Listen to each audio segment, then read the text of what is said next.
Wait, what was that?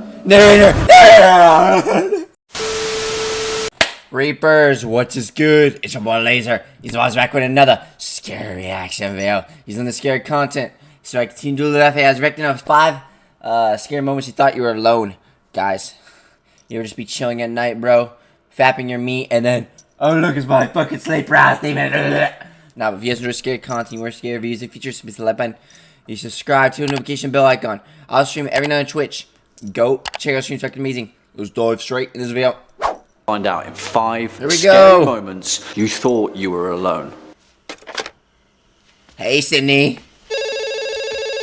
Hello, Sydney. Let me strip your butt there, too. Hello? I'm sorry, I guess I dialed the wrong number. Before we begin, make sure to hit... Was that the bitch that got, like, killed by the garage? Was that the bitch that got killed by the garage? I can't remember. that subscribe button, and if you're absolutely terrified of the content in this video, go ahead and give us a little thumbs up and share it to whoever you believe needs a daily dose of horror. Reddit is rife with creepy tales that will unsettle you and keep you up into the small hours of the night, but for some bizarre reason, it's always so difficult to stop scrolling, especially when it's 4 AM and you're already scared witless. Well, let's take a look at them, shall we?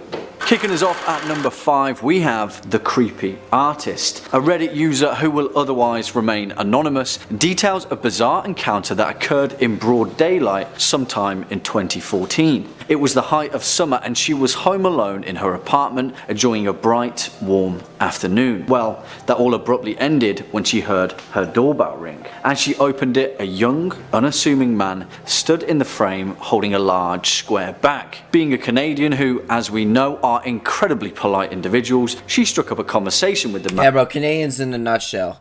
You shoot a Canadian. No, actually, no. You don't shoot a Canadian in the head. See his knife? I'm gonna stab this Canadian real quick. Oh, how nice of you to fucking give me a wound. You're a very friendly gentleman. I appreciate that. I'm a Canadian. I'm a very nice person. Don't worry, you can stab me so many times. I love that. You want a bagel? But first, let me go to the hospital to heal the wounds you just gave me. I'll give you a bagel, you kind gentleman. Thank you for being a sane lunatic that just so happened to give me a wound. I'm gonna give you a bagel after I come back from the hospital. And discovered that he was an artist. He told her that he was in town to open up a gallery nearby. You see, he wanted to drum up some business and sell some paintings to the locals at a discount rate. Sounds reasonable enough, right? Well, the first few paintings he showed her were nice general landscapes of nature and a few national parks. But that's when the nude portraits began. The first one was conventional enough, a classical Grecian style with bowls of fruit and the human form. But no ass cheeks. The next one seemed eerily too photorealistic and almost seemed to depict some kind of crime scene. Then it became even more intense and depicted scenes of gore and violence, even human dismemberment. The man, he just stood there, flipping through the canvases and grinning wildly at her. At one point, he even made a step towards her, and that's when she abruptly slammed the door in his face. She was freaked out, to say the least, but after she calmed down, she went to check from her bedroom window where the man had gone. Well, he was still standing there in the exact same spot, flipping through his paintings to a closed door. Next up at number 4, we have The Porch Creature. Now, we all know that things that happen in the wilderness are already 10 times scarier by default. Reddit user... Nah, anything in the forest, bro? Anything that gets me shook in the forest? Oh man, oh man. 𝐈𝐭'𝐬 was house sitting for his parents, who he described as lived in the actual middle of nowhere. The closest neighbour to his parents' house lived about a mile away, and his parents had taken their dogs with them on their vacation. The house was eerie and completely silent, the kind of house that you had to keep the TV on at all times of the day as you'd be faced with nothing but the eerie sound of your own breathing. On one particular night, 𝐈𝐭'𝐬 stepped out onto the back porch for a cigarette before bed. Now, don't smoke, kids. As he reached the bottom of the porch steps, he flicked the wheel on his lighter, and the small flame briefly illuminated his surroundings. It was then that our narrator realised he wasn't alone. A massive, brown-haired, four-legged beast was eating from one of the dog bowls outside the house. Now, I know what you're thinking, it's a bear, but 𝐼𝐭'𝐬 described it as being something that he'd never before seen in the wild, and it was covered in a strange, brown, human-like hair from front to back. Whatever it was, our narrator didn't have the time to find out, as like anyone would do, he quickly retreated into his cabin and hid himself under the covers for the night. Next up at number 3, we've got the Basement Cackle. One day, a Reddit user named Corby315 was in the basement, unassumingly doing their laundry. All of a sudden, the lights blew out. No big deal, right? Wrong. When you're in a basement in the dark, the demonic forces of evil and shadow are instantly alerted to your location. That's why I'm glad I don't own a basement, bro. I'd rather have an attic. I'm gonna be for real. I think attics are less cursed than fucking basements, bro. Like, you just go down the basement. There's a little, there's a forbidden ice cream man, giving a kid some candy down there that he, offered him. And he took the ride. He was like, come inside if you want free candy. I said, wait, that made no sense. Ice cream man, candy? I mean, some ice cream trucks have candy in a way, but it's like, no, like there was some van, bro, some candy man picked up some kid. Come inside the van if you want free candy. Takes one in the basement, bro, and it does not end well. As we all know, in Corby's basement, it was partitioned into 2 sections, with the furthest away section being where the washer and dryer were kept. So, in order to get back upstairs, you had to exit the laundry room and go through the other parts of the basement, which was now in absolute pitch black darkness. It was so dark, to say the least, but after finishing the laundry and eventually mustering up enough courage to brave the basement, Corby315 made their way through the darkness. As they got to the halfway point, all seemed fine, until Corby315 heard a noise from behind them that was clearer than day. A loud, continuous cackle, a shriek that could only resemble that of a witch's. Corby315 described the cackle as deep and hoarse. My witch. It was just my witch, guys. Don't worry about it. Hey, witch. Stop sucking me off. My witch isn't here right now, by the way. As if whoever had made it had been smoking for nearly 50. Why do I feel like I'm just going to do a video one day and my witch is actually going to suck me off? That'd be funny as shit.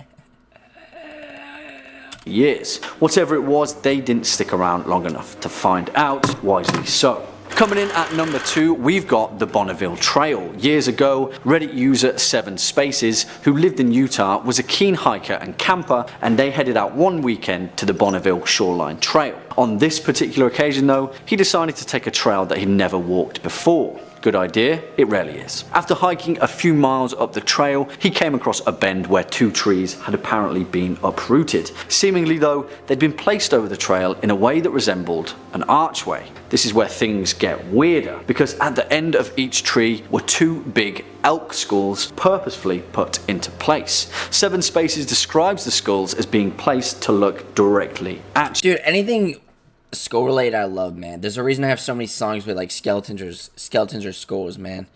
Holy fucking shit. I love skulls. Catacombs especially. But look at this skull, man. Look at this 𝐂𝐳𝐸 skull. Oh, that's so cool. That's so fucking cool. That is so fucking cool, man. Let me poke that little cobweb off that skull.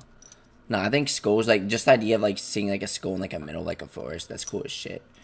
Don't lie, guys. We all be nutting inside the skull, guys. That's normal, right? He shrugged it off though and kept going on his way. As soon as he passed through the threshold of the archway though, he felt a cold chill shoot up his spine and the hairs on the ends of his knuckles stand on end. He didn't want to turn back, but the whole time he couldn't shake the sensation that he was somehow being watched. As he makes his way through, maybe 5 minutes later, all of a sudden, the birds stop chirping, and all the little animals of the forest stop moving, and even the wind seemed to die down. It was total silence. And as he'd been taught by his father, he knew that sudden quiet in the wilderness generally equaled bad news. 7spaces broke out into a full-blown sprint and hauled his ass off the trail.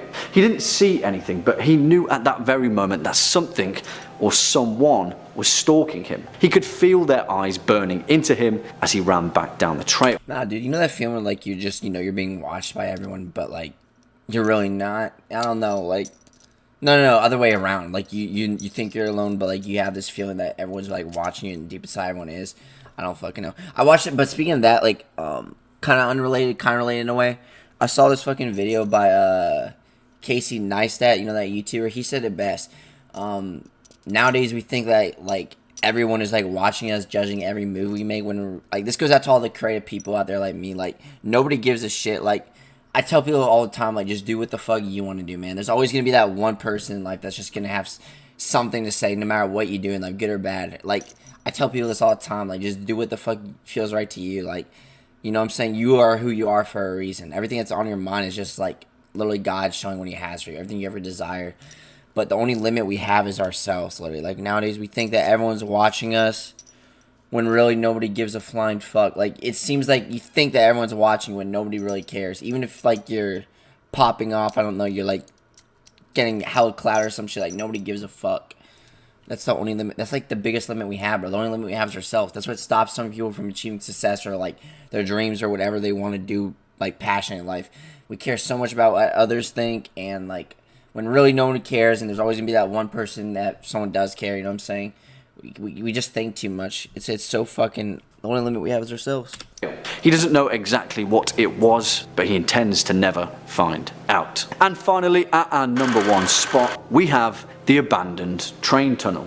In this story, which happened around 2012, Reddit user Doodling Daughter details the strange events that happened in a set of old train tunnels in Colorado. The abandoned train tunnels, which are just west of Manitou Springs on Highway 24, if you wanted to check them out yourself, which, well, I wouldn't really recommend, please don't do that. What's up with the distorted sounds in the back? My god, this is terrifying.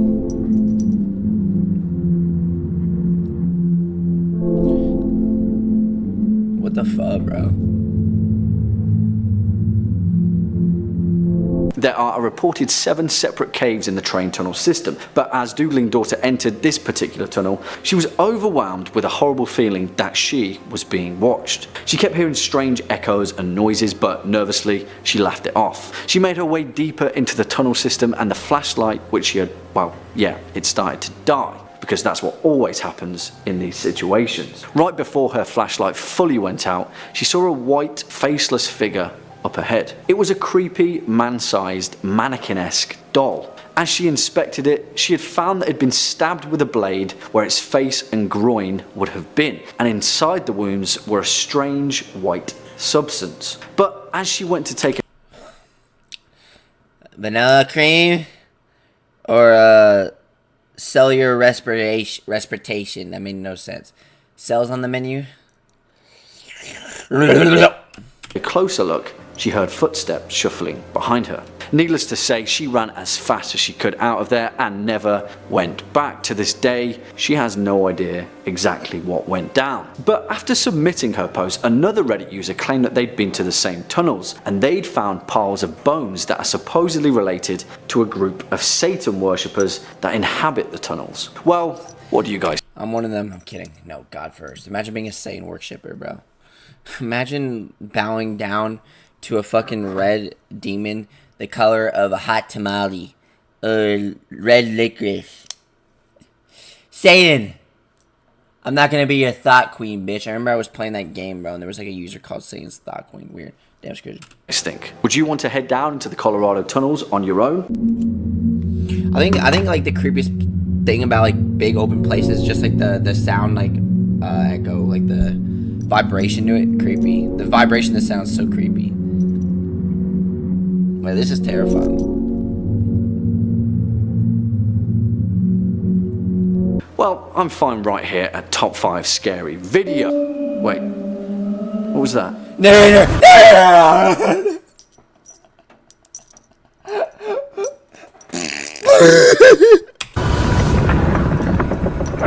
That's all we've got time for today, horror fans. Let us. Well, guys, that's it for this video. Hope you enjoyed it. Which one of the scary moments was the most interesting to you? If you're scary content, using more scary videos features you need to do. I'll see you next one. Peace.